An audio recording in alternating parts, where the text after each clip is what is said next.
बर' माहारिनि माहारियारि आरो समाजारि आरो गासै थांना थानायनि थुलुंगानि बे थावनियाव दिनै फुंबिलियाव 8:30 आसाम सरकार आरो बिटिआर काउन्सिलनिफ्राय सरकारि भाबै मोनसे बेयाव हाबाफारि लानाय जादों। गिबियावनो थुलुंगापुरियाव आसामनि गिबि मन्त्रि डक्टर हिमन्त बिश्व शर्माया दिनै बेयाव फैगोन। आसाम सरकारनि केबिनेट मिटिं दङ क'क्राझाराव। केबिनेट मिटिंआ सारा आसामावनो गुबुन गुबुन जायगायाव जादों, गुवाहाटीयाव जादों। बे जाबाय मोनसे सरकारि हाबाफारि। नाथाय बेजोंनो सरजाबफानानै बड'फानि बे थावनियाव थुलुंगापुरियाव बड'फाखौ बिबार बावनायजों लोगोसे बिथांखौ मान होनायजों लोगोसे आरो लोगोसे बड'फानि बे थुलुंगापुरि बे थावनिखौ साबना हामना खालामनो बा एसे साबसिन नायथाव आरो गासैबो बिथिंजों जौगाहोनायनि मोनसे थांखिजों वेलफेयार अफ बड'लेण्ड डिपार्टमेन्ट मानगोनां इउजि ब्रह्म बिथांनि डिपार्टमेन्टनि गेजेरजों आसामनि गिबि मन्त्रि डक्टर हिमन्त बिश्व शर्माया 5 कौटि रां बेयाव इनफ्रास्ट्राक्चार डेभेलपमेन्टनि थाखाय रां हरदों। आरो लोगोसेनो जों मिथिदों जे बिटिआर काउन्सिलाबो प्रमद बर' बिथांनि दैदेननाय काउन्सिला 2 कौटि रां बेयाव फाइनान्सियेल एसिस्टेन्स हरदों। आरो गासै 7 कौटि रांनि बेयाव जिफोर निड माने प्रायरिटियाव इनफ्रास्ट्राक्चार डेभेलपमेन्टनि थाखाय बेयाव माने दिनै फाउन्डेसन ले जागोन।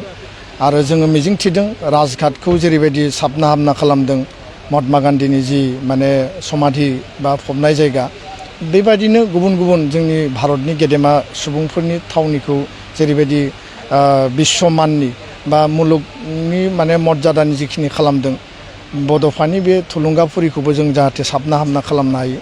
बे जोंनि बयनिबो मोनसे नाजानाय। दुलाराय बर' फरायसा आफाद बा सामाजिक भाबै दतमा क'क्राझार बा बर' हारि गासैनिबो मोनसे नाजानाय। आरो बेखायनो जों गोजोननाय मोनदों जे आसामनि गिबि मन्त्रिया बर' माहारिबादनि सासे गोथां नेरसोन आरो थुलुंगानि माने थिलि आरो बड'फाया माहारिबाद, माहारि सान्थौ सानस्रि आरो बर' माहारिखौ गेरेमसा माहारि दानायनि जे थांखिजों मोनसे भिगरास मास मुभमेन्ट खालामदोंमोन। आरो लाख लाख बर' रायजो राजाफोरा बे सोमावसारनायाव ओंखारदोंमोन। आरो बिथांनि जे गेरेमसा माहारि दानायनि जि सिमां, बे सिमांखौ मोगथाङाव जाफुंसार होनो थाखाय जों दिनै दुलाराय बर' फरायसा आफाद बर' माहारिया हाबा मावगासिनो दङ। बिएसि मोनबाय, बिटिसि मोनबाय आरो दिनै जों बिटिआर मोनबाय। आरो आसाम सरकार आरो बिटिआर काउन्सिला दिनै सरकारि भाबै बेखौ मोनसे साबसिन लेभेलाव लांनो थाखाय जिखिनि इनिसियेटिभ लादों बे जोबोदनो बाख्नायथाव। आं आसामनि गिबि मन्त्रि बिथांखौ सरकारि प्रग्रामजों लोगोसे नैबे हाबाफारिखौ लाफानायनि थाखाय बिथांनिसिम आं धन्यबाद जासिदों। आरो इउजि ब्रह्म मानगोनां मन्त्रि बिथांनिसिमबो आं धन्यबाद जासिदों। आरो बिटिआर काउन्सिलनि मानगोनां चिफ प्रमद बर' बिथांखौबो आङो साबायखर बावदों। नैबे हाबाफारिनि उनाव दतमानि बरागारि गामियाव बड'फानि न'आव मानगोनां आसामनि गिबि मन्त्रि बिथाङा दावबायहैगोन। आरो बे दावबायहैनायाव बिथांमोननि न'खरनि बाय बाहागि गासैबो सुबुंजों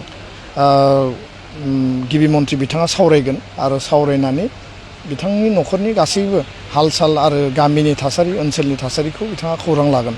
दा बे मोननै हाबाफारिखौ सरकारि हाबाफारिजों सरजाबनानै आलादायै लाफादों। आरो जिहेतु थुलुंगापुरियाव बिथाङा दावबायफैदों, दुलाराय बर' फरायसा आफादनि मोनसे डिउ रेसपन्सिबिलिटि बिथांमोना जोंनो मेसेज हरदों बेयाव बाहागो लानो थाखाय।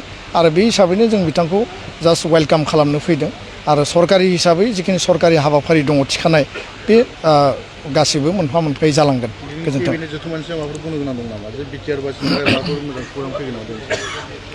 दुलाराय बर' फरायसा आफाद आरो बर' माहारिनि जानानै जोङो जेब्लाबो सरकारखौ बर' हारिनि बर' मिडियामनि जेंना 6.3 स्कुल प्रभिन्सियेलाइजेसन बिटिआर रेकर्डनि दफायाव जे दङ, आरो लोगोसेयैनो टिचार एपइन्टमेन्ट होनांगौ, थाखो 11 आरो 12 हायार सेकेन्डारि आपग्रेडेसन खालामनांगौ बर' मिडियामजों, बे गासैबो मेटारफोरखौ लानानै जोङो अलरेडि सावरायखांबाय। बिनि माइनट्सबो ड्राफ्ट जाबाय।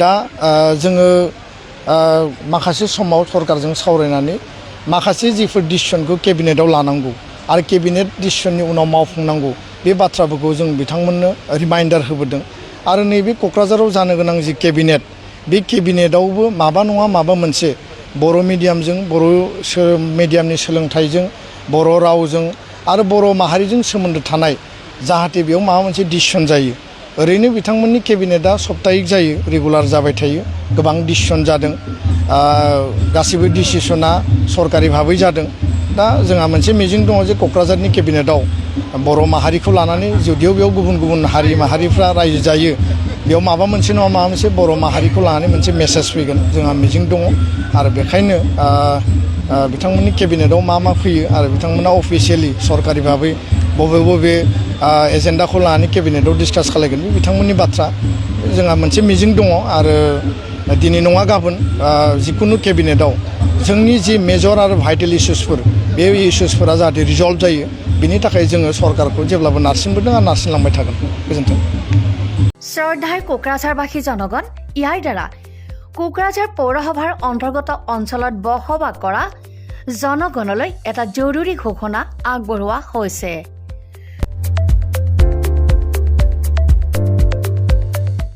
কোকৰাঝাৰ পৌৰসভাৰ অধীনত প্ৰপাৰ্টি বা হোল্ডিং টেক্সৰ সেল্ফ এছেছমেণ্ট আৰু ৰি এছেছমেণ্টৰ কাম পূৰ্ণ গতিত চলি আছে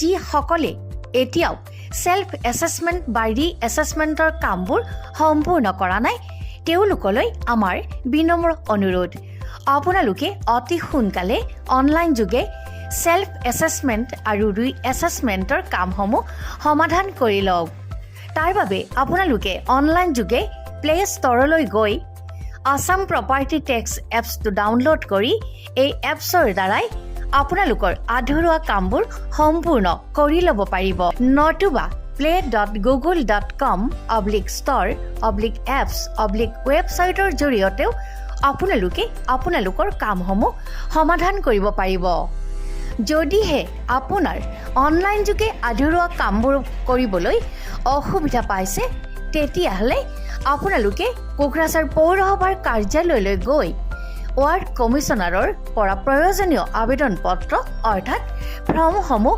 সোনকালে সংগ্ৰহ কৰি লওক বিতংকৈ জানিবলৈ কোকৰাঝাৰ পৌৰসভা কৰ্তৃপক্ষৰ সৈতেও যোগাযোগ কৰিব পাৰিব ইতিমধ্যে আপোনালোকৰ সহায়ৰ বাবে মেগা কেম্প কাৰ্যসূচী অনুষ্ঠিত কৰি থকা হৈছে ধন্যবাদ